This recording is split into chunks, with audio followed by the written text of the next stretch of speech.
2026년 1월 5일 새해가 밝았네요. 이맘때쯤이면 늘 빅테크 기업들의 한 해를 전망해 보게 되는데요.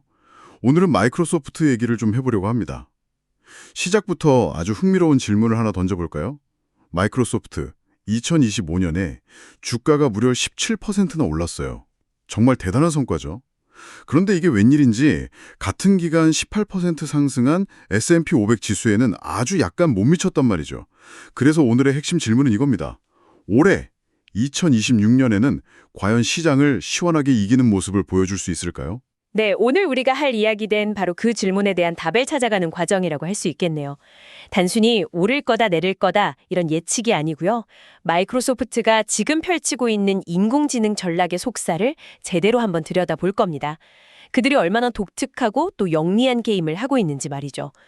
그리고 이 분석을 바탕으로 2026년 연말 주가가 어디쯤 가 있을지, 또 그 숫자가 우리에게 어떤 의미를 던져주는지 차근차근 짚어보겠습니다. 좋습니다. 그럼 작년 성과부터 다시 한번 짚고 넘어가죠. 주가가 연초에 한 420달러에서 연말에 490달러까지 17%나 올랐는데도 시장 평균에 뒤처졌다는 건 이건 투자자들이 이미 그 정도 성과는 당연하게 여기고 뭔가 훨씬 더 엄청난 걸 기대하고 있다는 뜻으로 봐도 될까요? 정확합니다. 그 기대치의 중심에 바로 AI가 있는 거고요. 된 거죠. 위대함은 상대적이다라는 말이 딱 맞아요. 시장 전체에 투자했을 때보다 약간 낮은 수익률을 기록했다는 건 그만큼 마이크로소프트라는 이름값에 대한 기대치가 얼마나 높은지를 역설적으로 보여주는 겁니다. 작년에 그 아쉬운 승리를 넘어서려면 말씀하신 대로 AI 엔진이 정말 폭발적인 힘을 내줘야 하는 상황인 거죠. 자, 그럼 그 핵심 엔진인 AI 전략을 본격적으로 파헤쳐보죠. 보통 AI 경쟁이라고 하면 구글의 제미나이, 오픈 AI의 GPT처럼 특정 모델 간의 싸움을 떠올리잖아요. 그런데 마이크로소프트는 좀 다른 길을 가는 것 같아요. 맞아요. 그들의 전략을 한마디로 표현하면 선수가 아니라 경기장이 되겠다는 겁니다. 경기장이요? 네, 어떤 특정 AI 모델이 이기든 지든 상관없이 AI 기술을 사용하려는 모든 개발자와 기업들이 와서 마음껏 뛸 수 있는 최고의 인프라를 제공하겠다. 바로 이거죠. 그리고 그 전략의 심장부에 있는 것이 바로 애저 클라우드 사업부입니다. 아, 애저. 아마존의 AWS와 경쟁하는 그 클라우드 서비스 말씀이시죠. 쉽게 말해서 인터넷 세상의 디지털 토지나 전력망 같은 거잖아요. 기업들이 자신들의 서비스를 만들고 운영하는 기반이 되는. 네, 바로 그 애저입니다. 현재 AWS에 이어서 시장 2위인데 성장세가 정말 무섭습니다. 2025년 9월에 마감된 분기 실적을 보면요. 매출이 전년 대비 무려 40%나 성장했어요. 40%요? 네, 같은 기간 AWS의 성장률이 20%였던 것과 비교하면 정확히 2배 속도로 달리고 있는 겁니다. 이건 그냥 후발주자 효과라고만 보기에는 너무 압도적인 수치죠. 잠깐만요. 여기서 진짜 흥미로운데요. 이건 우리가 알던 마이크로소프트랑은 완전히 다른 모습 아닌가요? 윈도우랑 오피스라는 자기들만의 성을 딱 쌓아놓고 그 안에서 모든 걸 해결하게 만들었던 어떻게 보면 폐쇄적인 생태계의 제왕이었잖아요. 그랬던 회사가 이제는 누구든 와서 마음껏 뛰세요라면서 경기장을 자처한다니 이건 엄청난 전략적 변화로 보여요. 바로 그 점을 간파하셨네요. 그게 바로 지금 마이크로소프트의 가장 무서운 점입니다.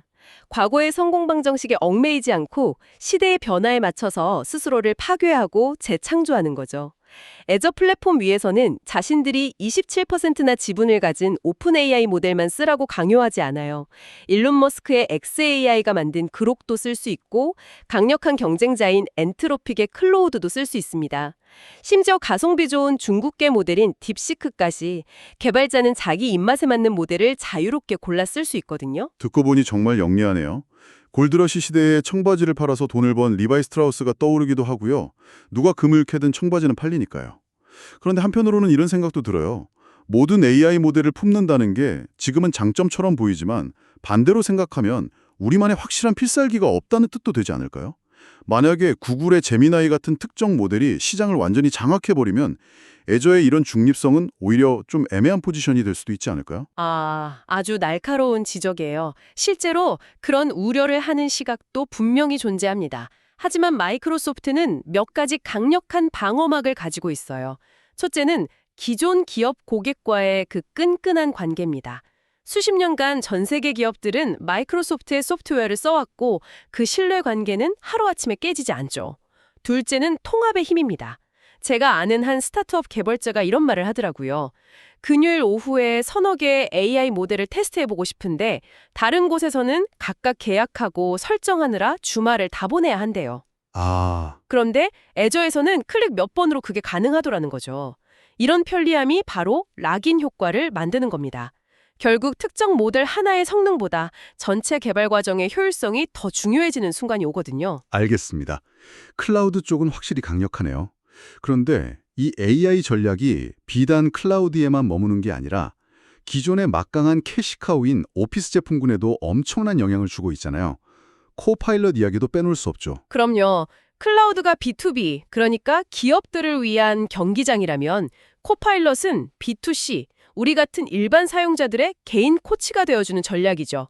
워드 문서 작성을 도와주고 엑셀 데이터 분석을 대신해주고 파워포인트 발표 자료를 순식간에 만들어주면서 우리 일상에 깊숙이 파고들고 있어요. 이건 단순히 우리도 이런 기술 있다고 보여주는 수준을 넘어서요. 월 $30라는 추가 비용을 기꺼이 내게 만들 만큼 실질적인 생산성 향상을 가져다주고 있습니다. 그 효과가 숫자로도 증명이 되나요? 명확하게 드러나죠. 코파일럿 도입 이후에요. 기업용 제품군인 마이크로소프트 365 상업용 매출은 17% 증가했고요. 네. 개인용 제품군인 마이크로소프트 365 소비자용 매출은 무려 26%나 증가했어요. 와, 26%요? 네, 이 숫자들은 마이크로소프트의 AI 전략이 경기장, 즉 애저와 개인 코치, 코파일럿이라는 양쪽 날개로 아주 성공적으로 날아오르고 있다는 걸 보여주는 명백한 증거입니다. 자, 그럼 이 모든 긍정적인 신호들을 종합해서 가장 궁금한 질문으로 넘어가 보죠. 그래서 올해 주가는 어떻게 될까요? 앞서 마이크로소프트가 매우 성공적인 동시에 그 성장이 꽤 예측 가능하다고 하셨는데 어떤 근거로 그렇게 볼 수 있는 건가요? 네, 거대한 기업일수록 움직임이 둔할 것 같지만 오히려 마이크로소프트처럼 안정적인 궤도에 오른 기업은 미래를 예측하기가 상대적으로 수월해요. 크게 세 단계로 나눠서 생각해 볼 수 있습니다. 첫 번째 단계는 성장률이에요. 월스트리트 분석가들의 전망치를 종합해 보면 2026 회계연도에는 16%, 2027 회계연도에는 15% 정도의 매출 성장을 예상하고 있어요. 아, 지난 5년간 보여준 성장률과 거의 비슷한 수준이네요. 맞습니다. 갑자기 2배, 3배 뛰는 게 아니라 아주 안정적으로 성장할 거라는 믿음이 시장에 깔려 있는 거죠. 그럼 두 번째 단계는 가치평가, 즉 밸류에이션이겠군요. 기업이 아무리 잘해도 시장이 비싸다고 생각하면 주가는 못 오르니까요. 정확합니다. 두 번째 단계가 바로 가치평가입니다. 현재 시장은 마이크로소프트 같은 거대 기술 기업에 대해서 선행 주가 수익 비율, 그러니까 미래이익 대비 주가를 약 30배 정도로 평가하고 있어요. 30배. 네. 이게 합리적이냐는 논쟁은 있을 수 있지만 현재로서는 시장의 암묵적인 합의, 컨센서스라고 볼 수 있죠. 과거에는 30배라고 하면 거품이라는 말이 많았을 텐데요. 맞아요. 하지만 지금은 상황이 좀 달라요. AI가 앞으로 창출할 그 막대한 미래이익에 대한 기대감이 주가에 미리 반영되어 있고요. 또 과거보다 낮아진 금리 환경 같은 거시적인 요인들이 맞물리면서 이 정도가 빅테크의 뉴노멀로 자리 잡은 분위기입니다. 그래서 특별한 이변이 없는 한 올해에도 이 30배라는 평가 기준은 유지될 거라고 가정하는 거죠. 성장률이 15%이고 가치 평가 배수가 그대로 유지된다. 그럼 마지막 세 번째 단계는 이걸 합쳐서 계산하는 거겠군요. 네, 마지막 단계는 계산입니다. 아주 간단해요.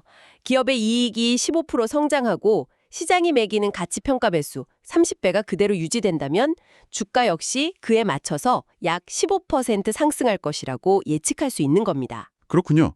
이익이 15% 늘고 시장의 평가도 그대로라면 주가도 15% 오른다는 아주 간단하고 명쾌한 논리네요. 분석 당시 주가가 약 $485였으니까 여기에 15%를 더하면 대략 $560 정도 나오는군요. 네, 약 $560. 그 정도가 현 시점에서 가장 합리적으로 예측해 볼 수 있는 2026년 연말 목표 주가라고 할 수 있습니다. $560, 약 15% 상승.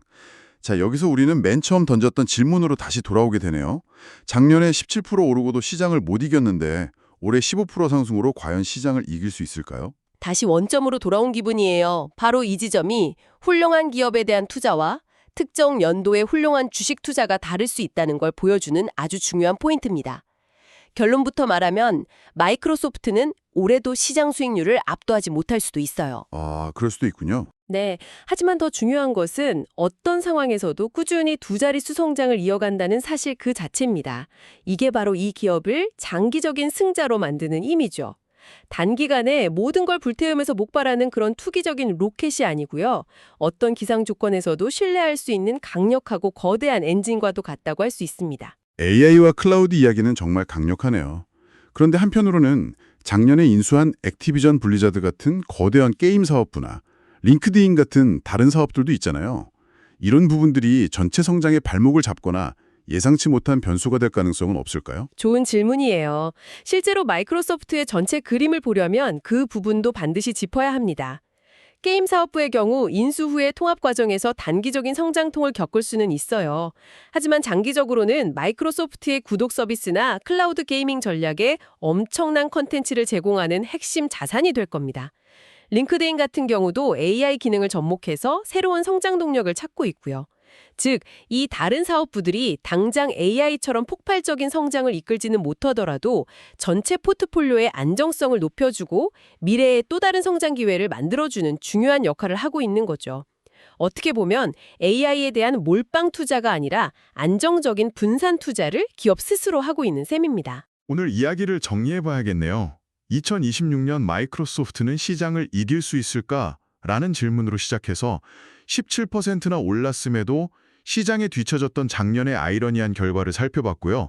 그 배경에는 AI에 대한 시장에 엄청난 기대가 있다는 점도 확인했습니다. 그리고 그 기대에 부응하기 위한 마이크로소프트의 핵심 전략, 즉 특정 성수가 아닌 중립적인 경기장이 되겠다는 애저 클라우드의 영리함과 그 전략에 대한 몇 가지 반론까지도 함께 짚어봤네요. 그리고 이 모든 분석을 종합해서 약 $560라는 구체적인 목표 주가와 그 의미까지 이야기 나눴습니다. 네, 2026년 마이크로소프트의 스토리를 한 문장으로 요약한다면 저는 예측 가능하고 강력한 성장이라고 말하고 싶어요. AI 혁명이라는 거대한 파도 속에서 가장 화려한 서핑보드 하나에 모든 것을 걸기보다는 그 파도 자체로부터 꾸준히 에너지를 얻는 현명함이 무엇인지 보여주는 교과서적인 사례라고 할 수 있겠습니다. 그럼 마지막으로 이 대화를 듣고 계신 여러분께 생각해볼 만한 질문을 하나 던지면서 마무리할까 합니다. 올해 AI 시장의 발전을 지켜보면서 과연 어떤 AI 모델이 최종 승자가 될 것인가? 라는 질문도 물론 중요하겠죠. 하지만 어쩌면 더 중요한 질문은 이것일지도 모릅니다. 모든 AI 모델을 품는 애저와 같은 플랫폼에게 이 경쟁은 과연 어떤 의미를 가질까?